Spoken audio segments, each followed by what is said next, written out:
Olá, irmãos. Estamos no quinto vídeo sobre Jesus em José, né? E para nós é uma alegria, né, chegar ao quinto vídeo. Graças a Deus voltamos para o Rio de Janeiro. Estamos aqui para continuar compartilhando um pouco da palavra do Senhor, né, e como a vida de José é uma profecia detalhada sobre o que aconteceria com Jesus. Então vamos lá. No vídeo de hoje, né, nós vamos começar pelo tópico 22, né? Já falamos de 21 profecias na vida de José sobre a pessoa de Jesus. E agora, né, estaremos falando sobre José e Jesus enviados pelo Pai. Então, como aqui está escrito na tela, Jacó enviou seu filho José aos seus irmãos e o Pai enviou Jesus ao mundo. Muito bem. Podemos ler lá em Gênesis 37, do 13 ao 14, que diz, né? Disse, pois, Israel a José: Não apacenta os teus irmãos juntos de Siquém? Vem e enviar-te-ei a eles. E ele respondeu: Eis-me aqui. E ele lhe disse: Ora, vai ver como estão os teus irmãos, como está o rebanho, e traze-me resposta. Assim o enviou do vale de Hebrom e foi a Siquém. José foi até Siquém por envio do seu pai Jacó. E aqui a gente tem diversos textos do chamado Novo Testamento que Jesus, né, informa que ele foi enviado pelo Pai. Vamos ler Mateus 10:40, né, um pedaço que diz: Quem me recebe a mim, recebe aquele que me enviou. Então, quem foi que enviou Jesus? Sabemos que foi o Deus Pai. E aqui tem diversos outros versículos, né, na tela, você pode dar um print ou dar uma pausa e ler cada um com calma, né? Por exemplo, no Evangelho, segundo escreveu João, é onde a gente tem mais textos que apresenta Jesus como o enviado pelo Pai. Então, é muito interessante que Jesus ele se reconhece com esse papel, né, como José foi enviado. E um texto que é muito importante para todos nós é João, capítulo 1, versículo 11, né? E João nos diz que ele veio para o que era seu e os seus não o receberam. Isso é triste, né? A gente vai entender isso melhor. Bom, José e Jesus enviados a Siquém. Então, José, né, como a gente leu em Gênesis 37, foi enviado pelo seu pai Jacó a Siquém. E Jesus, o que que tem a ver com Siquém? Né, vamos ver. Jacó enviou seu filho José aos seus irmãos em Siquém, onde ele teve Salém, né? O pai enviou Jesus à cidade de Salém ou Jerusalém. A gente vai entender isso no decorrer do vídeo.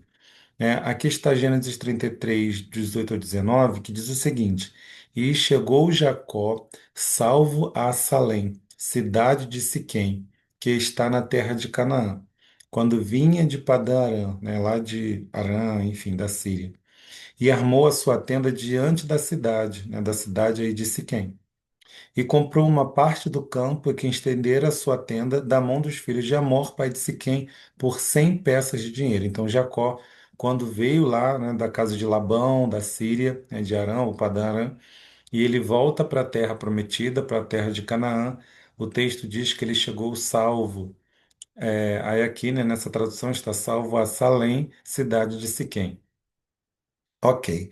E lá em Josué 24:32 nos diz o seguinte: os ossos de José, que os filhos de Israel trouxeram do Egito, enterraram-nos em Siquém, naquela parte do campo que Jacó comprara aos filhos de Amor, pai de Siquém, por 100 peças de prata, a que veio a ser a herança dos filhos de José.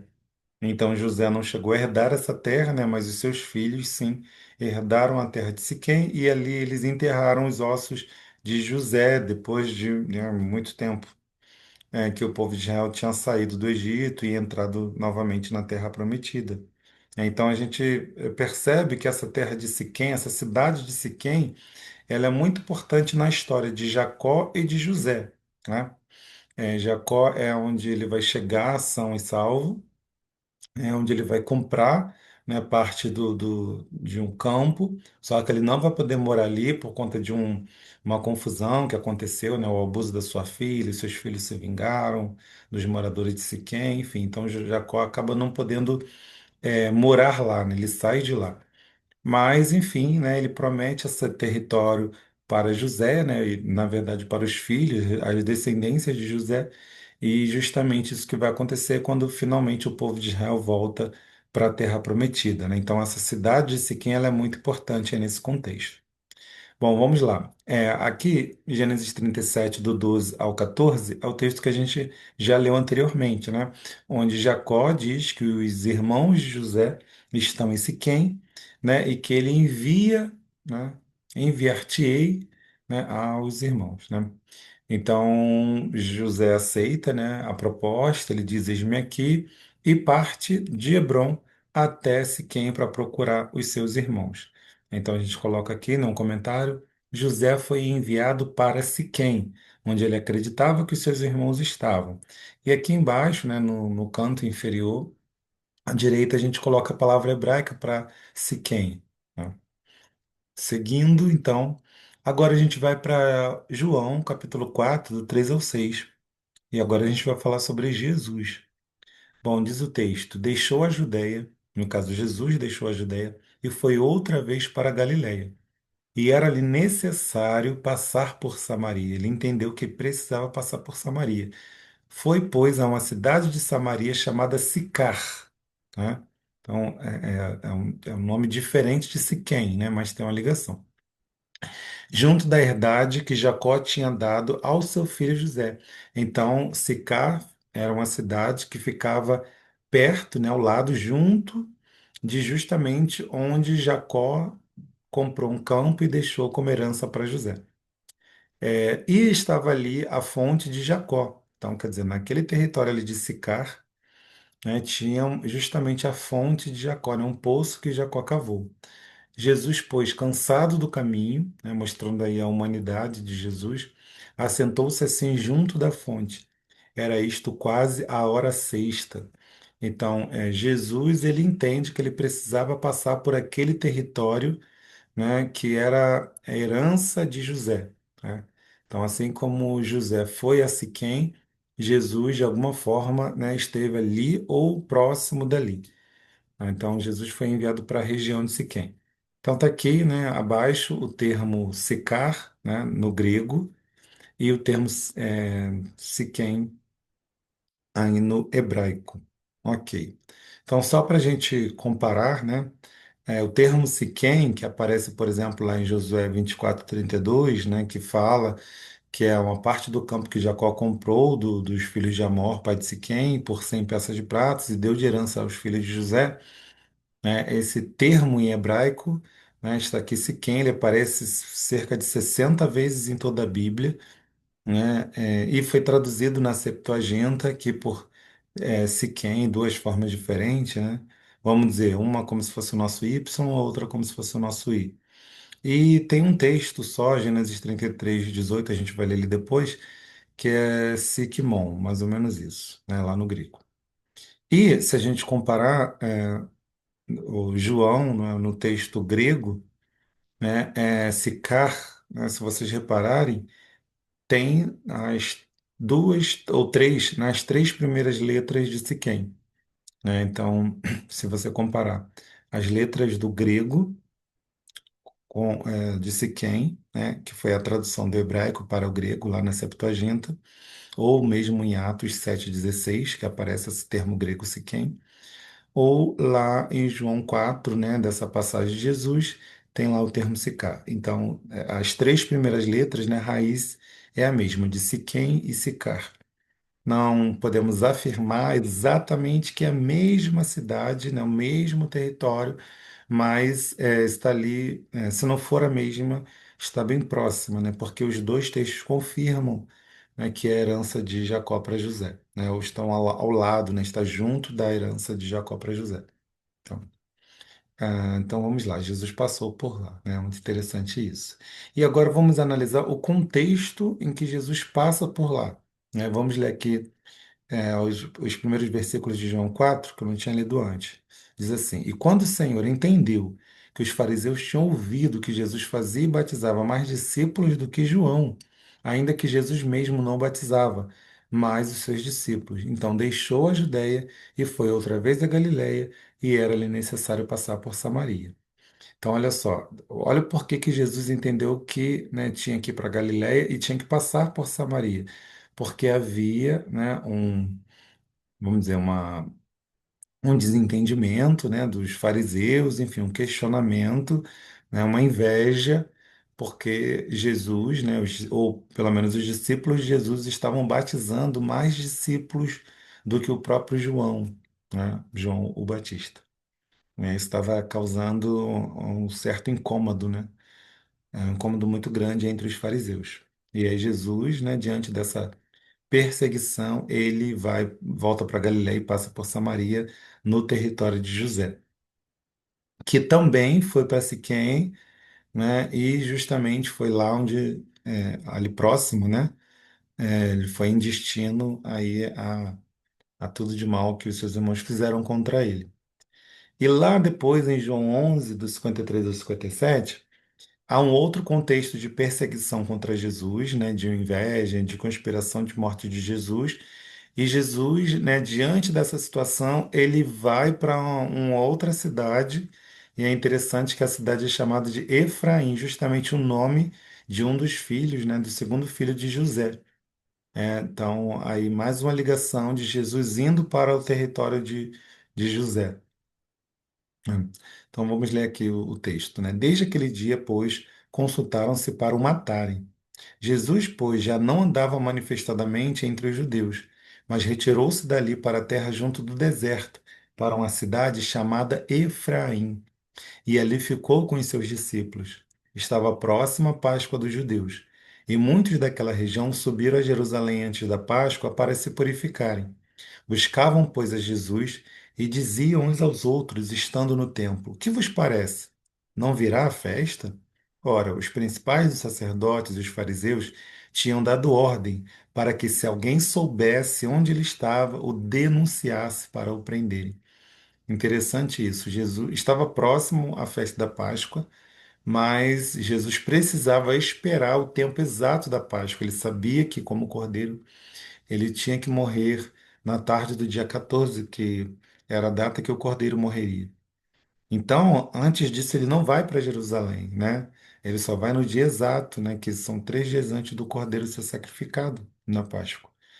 E aí, para evitar a sua morte, ele vai justamente para uma cidade do nome do filho de José. Tá? Então, a gente colocou aqui embaixo, né? Quando se vê perseguido antes do tempo, Jesus vai para Samaria, no território de José, e também para Efraim, território do nome do filho de José. Então, interessante essa identificação de João, né, com os chamados samaritanos, né, de Jesus, se identificando com esses samaritanos. Tá? Enfim, depois em outro vídeo, se Deus permitir, falaremos melhor sobre isso. Bom. Aí aqui a gente coloca, né? José e Jesus vão a Salém, né? Mas aqui, é, assim como Jesus ele vai a um lugar que se identifica com Siquém, não exatamente Siquém, aqui José vai para um lugar que se identifica com Salém, não necessariamente Salém. Vamos entender. Aqui diz, né? José foi a Siquém procurar os seus irmãos e era necessário Jesus passar por Siquém ou Sicã. Vamos lá. Salém e Siquém. Aqui eu coloquei 3 vezes o versículo de Gênesis 33:18, só que em versões, em traduções diferentes. Né? Se vocês notarem, a primeira diz: "E Jacó veio a Salém, uma cidade de Siquém." Então, nessa tradução mais comum, né, nas nossas Bíblias, aparece como que Salém fosse uma cidade do território de Siquém. Né? Só que outras traduções já traduzem de maneira diferente, retiram esse nome Salém e colocam, né? E chegou Jacó salvo na cidade de Siquém. E aí outra tradução diz: de volta da terra de Padarã, Jacó chegou sem contratempos. Então, salvo, sem contratempos, à cidade de Siquém. Então, tiraram a palavra Salém, né? Aí do texto, porque Salém é o nome de uma cidade bíblica, de um nome de uma cidade muito importante, que é justamente Jerusalém. Né? Em Gênesis aparece Salém, né? Antes desse contexto aqui aparece a cidade de Salém. Então, mas Salém, ou Jerusalém, ela não fica no território de Samaria, né? No território de Siquém. É um outro território. Mas aqui nesse contexto de Jacó, né, aparece essa palavra Salém, né, ou Shalem, ou Shalom, podendo realmente identificar não o local onde ele está, mas o estado de espírito, né, que ele alcançou, né? Ele alcançou o Shalom, ele alcançou paz, ele alcançou a segurança, né? Então Jacó, ele veio, né, da Síria, né, de Arã ou de Padarã, e conseguiu se livrar lá do seu sogro Labão. E agora ele se depara com Esaú, seu irmão, que, né, há vários anos atrás queria matá-lo. E, enfim, ele finalmente chegou à Terra Prometida, né, são e salvo. Não foi atacado por Labão, não foi atacado por Esaú. Então ele chega nesse território de Siquém, justamente onde ele vai comprar o campo por 100 moedas de prata. E ele chega aliviado, ele chega seguro, ele chega em paz. Então, esse lugar de Siquém é identificado com essa paz, com essa shalom. Não é que esse território se chama, né, Salém, mas esse território é a Salém de Jacó. Não sei se vai ficar claro para todos que assistirem, mas pode assistir várias vezes para poder entender ou questionar a gente aí nos comentários, tá? A gente coloca aqui: José foi enviado para Siquém, o lugar da Salém, da Shalom, da paz de Jacó. Quando José vai para Siquém, ele vai para o território onde Jacó chegou com paz, chegou em segurança, onde ele encontrou alívio, né? José vai para esse lugar da Salém de Jacó. Aí, só para confirmar, né, os textos que de fato aparecem em Salém como um território. O primeiro deles é Gênesis 14:18, que diz, né, que Melquisedeque era rei de Salém, né, depois vai se tornar Jerusalém. E no Salmos 76, versículo 2, diz que em Salém está o seu tabernáculo, em Sião a sua morada. Então, se referindo aí ao templo construído por Salomão justamente em Salém, em Jerusalém. É também chamado de Monte Sião, ou Sião. Ok, Siquém não está relacionada fisicamente à cidade de Salém, né? Siquém é um lugar, é um território. A cidade de Salém é outro território, de onde Melquisedeque era rei sacerdote, e também ali em Salém é justamente onde Abraão vai ser chamado por Deus para olhar para o céu, sair da sua tenda, contar as estrelas, enfim, Deus lhe promete, ele crê ali. E também quando depois, né, de vários anos, Abraão volta com uma proposta de Deus ali para sacrificar Isaac, né, num dos montes de Moriá. Então, Salém é um território muito importante para Abraão e para Isaac. Só que para Jacó, a Salém de Jacó é um outro território, é justamente Siquém, né? Enfim, aí aqui a gente coloca, né? Então, já numa linguagem profética, né? Jesus entende que ele não teria que ir para Siquém para ser morto, né? Mas sim para Salém, né? Para onde Jacó teve a sua paz, a sua segurança, seu alívio, só que justamente no território com esse nome. Aqui nos diz, né, Mateus 16:21. Desde esse tempo começou Jesus Cristo a mostrar aos seus discípulos que lhe era necessário seguir para Jerusalém. Ele entendeu, ele sabia e ele começou a mostrar para aqueles que estavam seguindo ele que ele precisava ir para Jerusalém. E aí diz, né, e sofrer muitas coisas dos anciãos, dos principais sacerdotes e dos escribas, ser morto e ressuscitado ao terceiro dia. Então, assim como José foi enviado para Siquém, o lugar da Salém de Jacó, Jesus foi enviado para Jerusalém, a Salém de Abraão e Isaque, né? Então, aqui embaixo a gente coloca, né? A Salém, ou Shalom, é a mesma palavra hebraica, e Jerusalém, né? A Jerusalém, ok? E aí, só para frisar, né? Só para deixar bem claro, Siquém é um território lá no meio da terra de Israel, né, no lugar chamado de Samaria, né, nos tempos de Jesus, e bem abaixo, ao sul, está Jerusalém. né? Então são territórios diferentes. A Salém de Melquisedeque é Jerusalém. A Salém de Abraão e de Isaac é Jerusalém. Só que o lugar que Jacó tem Salém, tem Shalom, é Siquém. E é para lá que José vai. Enfim, José vai para Salém de Jacó e Jesus vai para Jerusalém, né? A Salém de fato. Ok. Mateus 20, 17 e 19, né? Outro texto, mas que confirma a mesma coisa, né? Diz assim, né? E subindo Jesus a Jerusalém, chamou à parte os seus 12 discípulos e no caminho disse-lhes: Eis que vamos para Jerusalém, vamos para Salém. O Filho do Homem será entregue aos principais sacerdotes, aos escribas, e o condenarão à morte.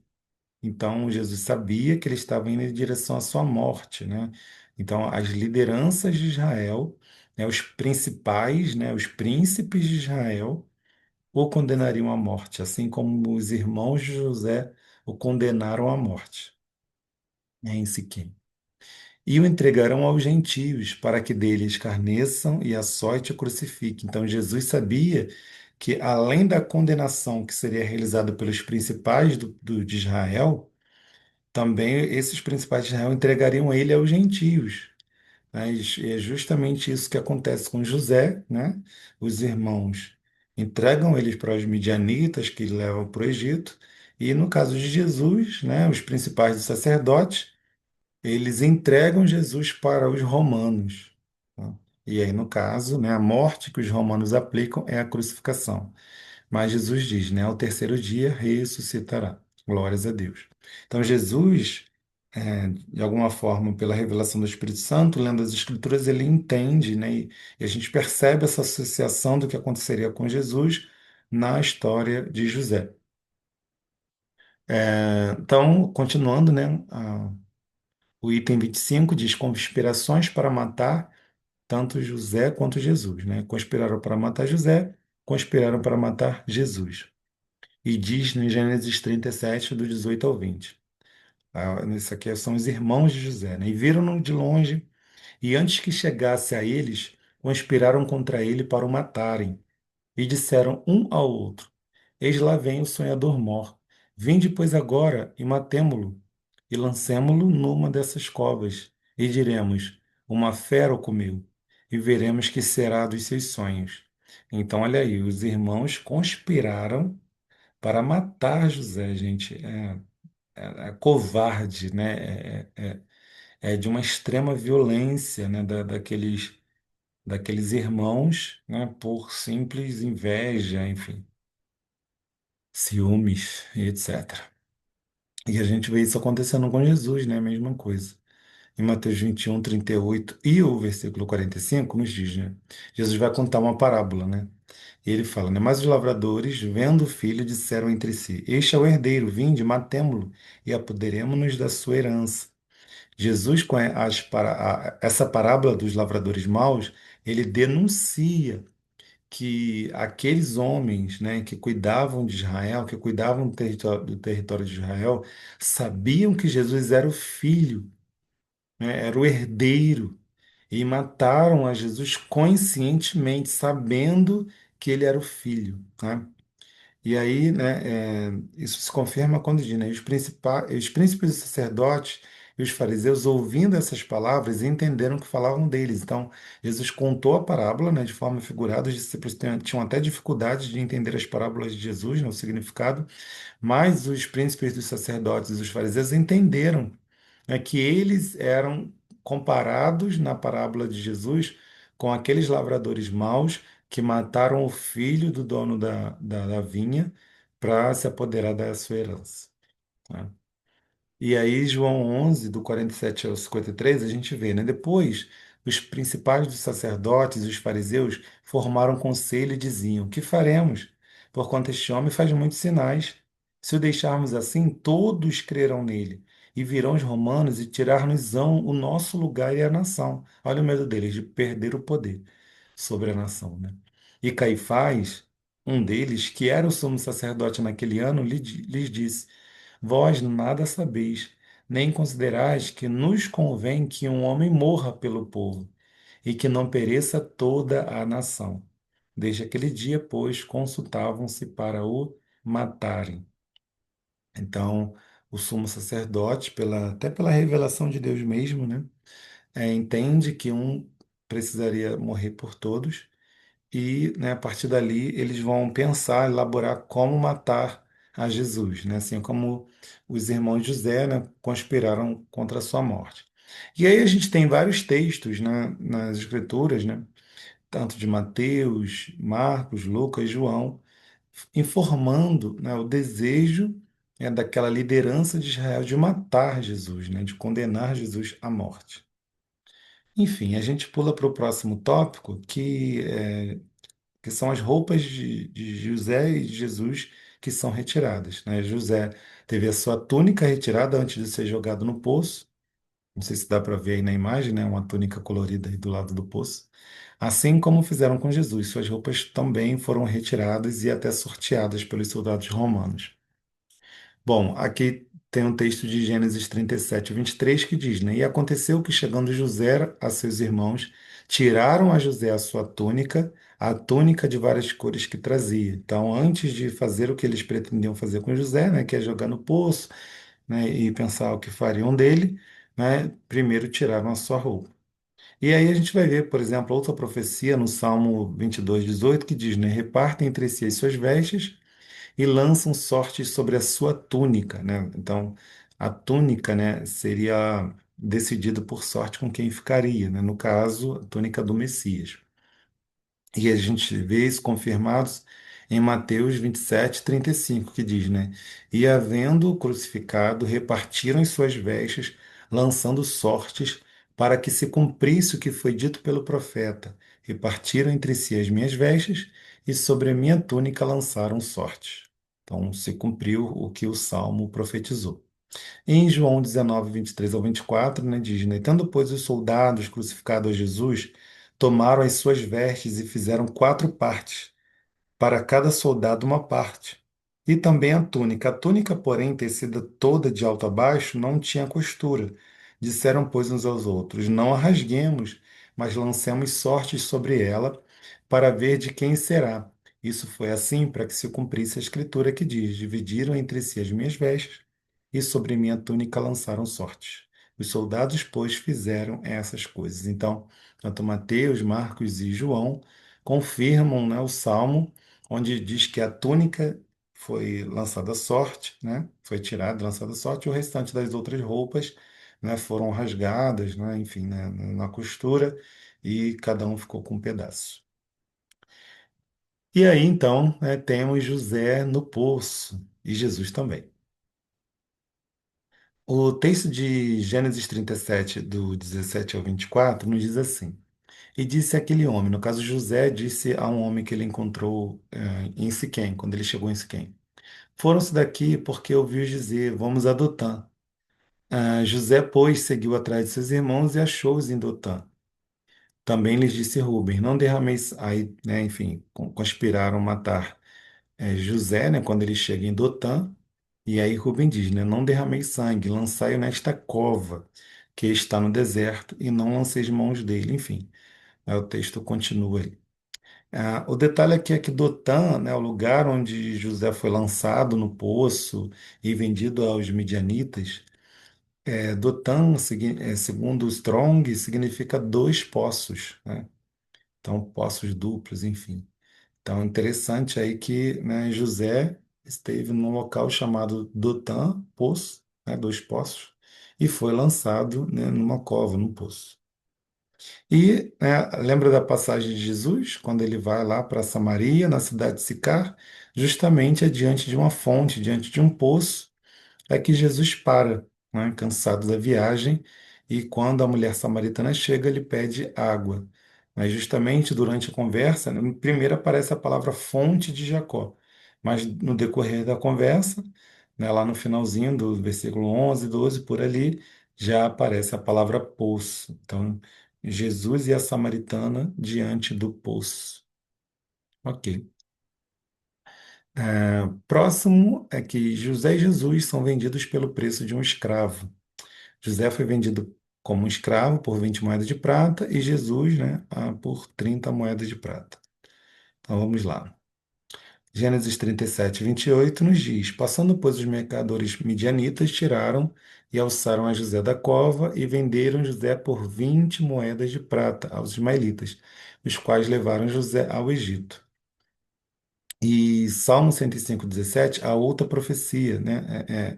Ou melhor, a outra revelação, né? Sobre José, né? Mandou diante deles um varão que foi vendido por escravo, José. Então, José foi vendido como um escravo, né? O valor de 20 moedas de prata. Em Levítico 27, 5, diz que qualquer homem, né? Abaixo de 20 anos, né? Ou até 20 anos, ele era avaliado, né, no valor de 20 ciclos, né, de 20 moedas, né? E a mulher também, no caso aí, de 10 ciclos. Êxodo 21, 32 já diz que o escravo, né, ou escrava, se fosse ferido por um boi, né, que o chifrasse, enfim, o dono do boi teria que pagar ao dono do escravo 30 ciclos, né, 30 moedas de prata ao seu senhor. E o boi seria apedrejado. Ou seja, até 20 anos vale 20 ciclos, a partir de 20 anos, né, um adulto vale 30 ciclos, um escravo vale 30 ciclos. No caso dos 20 seriam os levitas. Zacarias 11:12 vai trazer, aí sim, é uma profecia, né, onde ele fala que o Messias, né, seria medido, né, por 30 moedas de prata, o valor de um escravo, de um servo adulto. E Mateus 26:15 confirma isso, né, que ele foi avaliado pelo preço de 30 moedas de prata. E justamente por Judá, né, José e Jesus vendidos por Judá. Judá foi o irmão de José que teve a ideia de vendê-lo. E Judas, que é a mesma palavra, né, foi quem vendeu Jesus, né? Então, Gênesis 37, 26 ao 27 mostra que foi Judá que teve essa grande, milaborante ideia de vender Jesus, de vender José como escravo, né? Então, Judá é quem tem a ideia a proposta de vender José como escravo. E no chamado Novo Testamento, né, já em outra língua, no grego, aparece o termo Judas, que é Judá também, né? O Judas Iscariote, que é justamente aquele que vai vender Jesus. Então, mas já estava escrito até o nome de quem venderia o Messias, né? De quem aceitaria o suborno, o dinheiro, para revelar quem era o Messias Jesus. Está escrito lá em Marcos 14:10, por exemplo.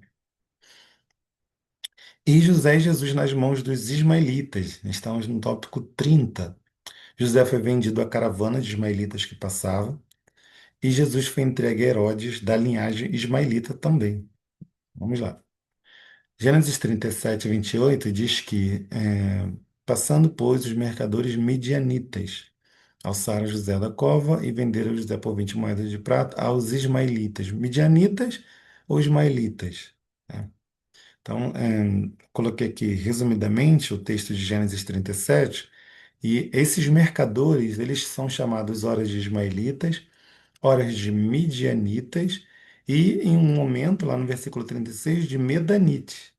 Então, olha só, eles são chamados de três maneiras diferentes, como se esses três povos fossem um ou nesse grupo de mercadores tivessem esses três grupos de pessoas. Isso acontece, né, também interessante em Juízes 8. No versículo 22 são chamados de midianitas, no versículo 24 são chamados de ismaelitas, tá? O mesmo povo. Interessante.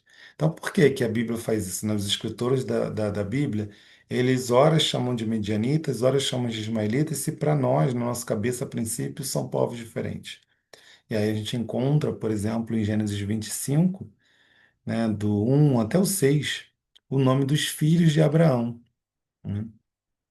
E ali a gente tem os filhos de Abraão com Quetura, né? Depois que a sua esposa Sara morre, ele se une a Quetura e tem filhos. Um filho é chamado de Medã, aí Medanitas, e o outro filho é chamado de Midian, os Midianitas. E na continuação de Gênesis 25, lá no versículo 18, diz que Ismael, da onde vêm os ismaelitas, ele tem o seu assento diante da face de todos os seus irmãos, né? No caso dos seus irmãos, filhos de Quetura, né? Não do de Isaac. Isaac fica separado na Terra Prometida. Ismael vai para o Oriente, né? Abraão manda ele para o Oriente e manda também os seus outros filhos para o Oriente. Ali eles se meio que estão próximos uns aos outros, né? São os povos do deserto que possivelmente aí vão ter alguma linhagem, alguma ligação com os povos árabes, né? Mas a gente percebe pela Bíblia, na época, pelo menos tinha ao mesmo tempo a distinção, ao mesmo tempo a mistura, né? Ora era chamado de midianitas, de ismaelitas, mas, enfim, eles têm essas ligações, tá? E se a gente olhar, né, para a história de Jesus, quando Jesus ele é entregue, aos romanos, Pilatos manda o Jesus para Herodes, né, que governava, né, na Galiléia.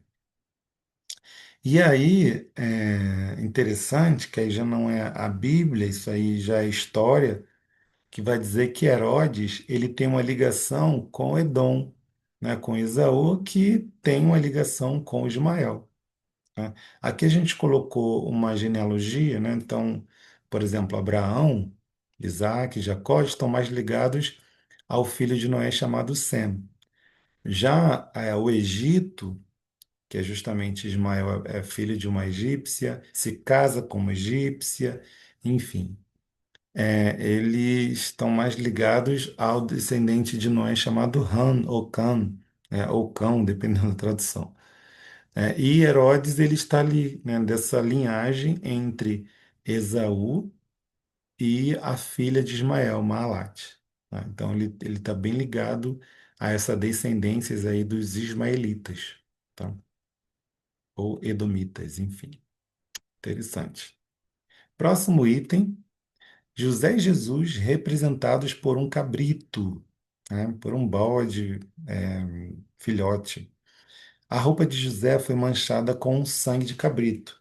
E Jesus também é tipificado, figurado por um cabrito. Vamos lá.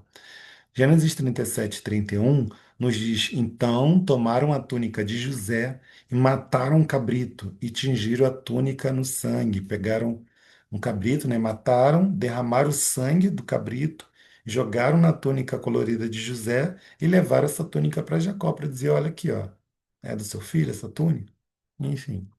E aí a gente vê o cabrito em várias partes da Bíblia, né? Por exemplo, em Êxodo 12, no versículo 3 e 5, a gente tem lá na Páscoa que poderia ser um cordeiro ou um cabrito, como representante do primogênito de cada casa dos filhos de Israel. Já em Levítico 16, já é um cabrito adulto, né? Um bode, que deveria levar sobre si as iniquidades de todo o povo. E em Isaías 53, nos fala, né, que o Messias, né, que o servo sofredor, ele levaria sobre si o pecado de muitos, né, e representando o bode de Levítico 16, 22. Então a gente vê a citação desse cabrito não é em vão, né, não é à toa. Ok? No Gênesis 32, a gente tem, né, José e Jesus dados como mortos para Israel. Então, quando os irmãos de José chegaram com a túnica colorida, cheia de sangue, José, né, perdão, Jacó, na hora, ele percebeu: meu filho está morto. As feras, o mataram. E assim também, infelizmente, por conta de mentiras, Jesus, ele foi divulgado no meio do povo de Israel que ele não ressuscitou, que ele está morto, né? Então, foi dado como morto para Israel. No Gênesis 37, a gente vê essa situação, né? No versículo 32 e 33. Enviaram a túnica de várias cores e fizeram levá-la a seu pai e disseram: Temos achado esta túnica. Conhece agora se esta será ou não a túnica de teu filho. E conheceu-a e disse: É a túnica de meu filho. Uma besta fera o comeu. Certamente foi despedaçado José. Foi muito triste, né? Imagino para Jacó quão cruel foi esta situação, né? O filho que ele tanto amava. Terrível isso. E aí, a gente, nessa situação trágica, a gente percebe uma ironia, né? Poderíamos chamar de destino da história, coincidência, mas, enfim, dos planos, né? Dos desígnios do Senhor.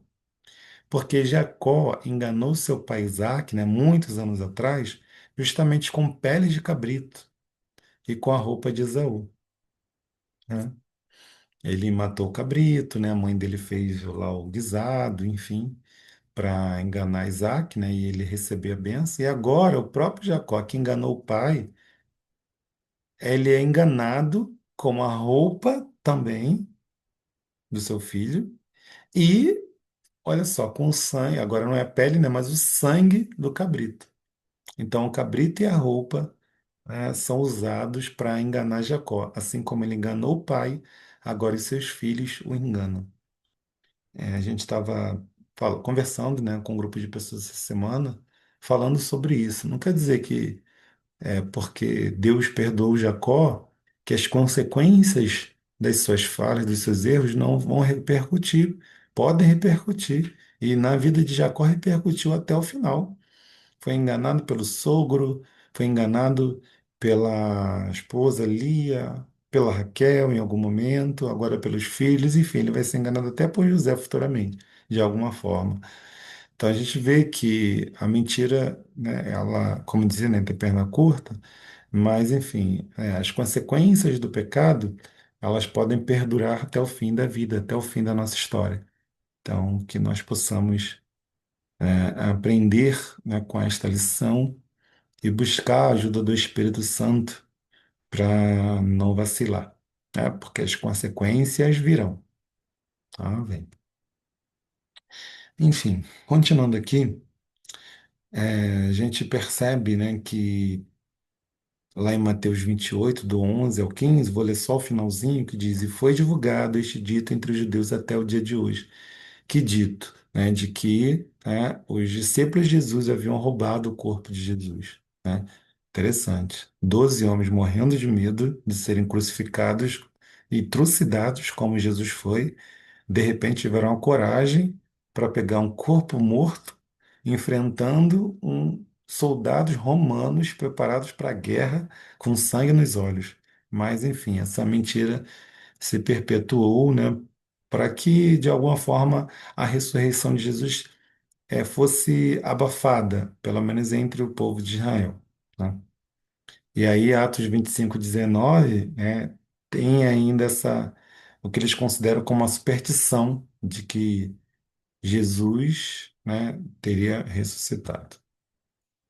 E para a gente fechar, né, a gente vem aqui com o tópico 33, que diz: O pai de José e o pai de Jesus fazem luto. Então, o pai de José fez luto pela suposta morte de José e o pai fez luto pela morte de Jesus. Gênesis 37:34 nos diz: Então Jacó rasgou as suas vestes, pôs saco sobre os seus lombos e lamentou a seu filho muitos dias. Então Jacó sofreu, né? Esse pôs saco, depois em outra oportunidade a gente pode explicar, mas ela é uma roupa de luto, né?